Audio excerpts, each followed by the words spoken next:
Hi, I'm Temple Hayes with Temple Hayes Ministries, and what an exciting day it is for us, indeed, as I'm sitting here with Beverly Raymond, who works with the Suncoast Senior Center. And as many of you know, with my passion for life rights, I wrote the little book that could, The Right to Be You, and it includes many life rights that for each and every person ought to be natural. And yet we find ourselves in today's society needing to teach and to help people remember the value and the importance of life. And with Beverly Raymond, being a counselor and a mentor to senior citizens here in Gulfport, Florida, I know in my heart I was very moved by the work that all of you do. And so today, on behalf of Life Rights, Beverly, we would like to make a contribution to you and your organization of $1,381. Oh my goodness. This is so wonderful, and I appreciate it on behalf of Suncoast Senior Support and indeed my whole agency, Suncoast Center for Community Mental Health. I really appreciate it. This came as quite a wonderful, you've heard of manna from heaven. You just sort of told me at church.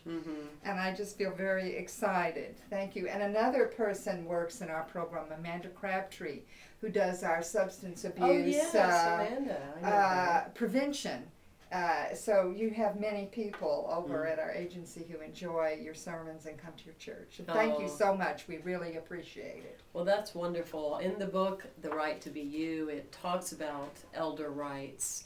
And as a matter of fact, when we met, it just kind of planted a seed with me, and I said, that's fits right into life rights, what you do, because it says, it doesn't matter how old you are, you deserve to make your own choices and live independently. And that is so true. Everybody in life ought to have a choice about remaining independent and being able to make their own decisions. And that's so exciting, the work that you do in coaching and mentoring individuals. It goes right along with that. We don't charge. We're donation only and Title III-B program, and we do in-home and in-office. And it goes right along with that. We're trying to keep elders in their homes if we can, and find various links to the community for them. And we give talks at their senior centers to educate them about mental health and safety measures, and to check with their doctors on various medical programs. So it really dovetails nicely with your book, which I bought and took it to, I'm taking it to my grandchildren and to their mother, Temple Zander. That's right.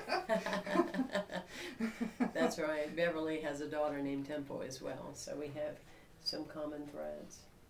Have you observed from the work that all of you are doing just the difference in individuals? I imagine that you've received a number of thank yous from some of the senior citizens that say thank you for helping us find ways and avenues in which we can remain independent. Well, you know, I always say this because sometimes seniors are considered invisible. I say everybody's talking about subculture. Our biggest subculture are really the seniors.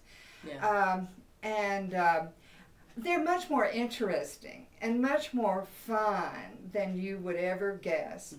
And a lot of times I have witnessed, I am less afraid of aging by virtue of having clients. For example, the oldest clients I think I've had have been 95. And I actually have a 94-year-old right now that I could not keep up with. He dances, he drives, he still travels. And it made me realize that life isn't over till it's over. And that elders want to be seen and not dismissed. And they are interesting. That's so true. If you just listen, really for me it's like going back for another chapter for a very interesting book each time when I go to see the elders, because they've done such interesting things. Oh yeah. If you get somebody in their 90s who lived in New York City, they watched a total transformation in many cultures, and just it's many love stories. Yeah.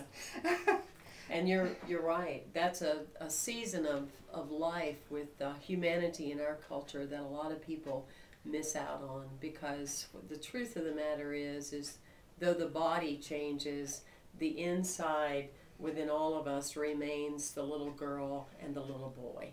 There's that energy of, we see the body changing, but we still are who we are, and that only magnifies and grows.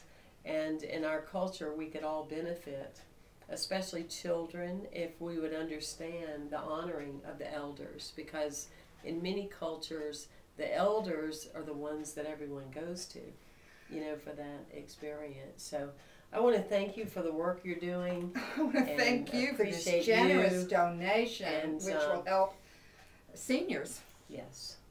And changing the awareness of life rights in our society. Thank you, Beverly. Thank you.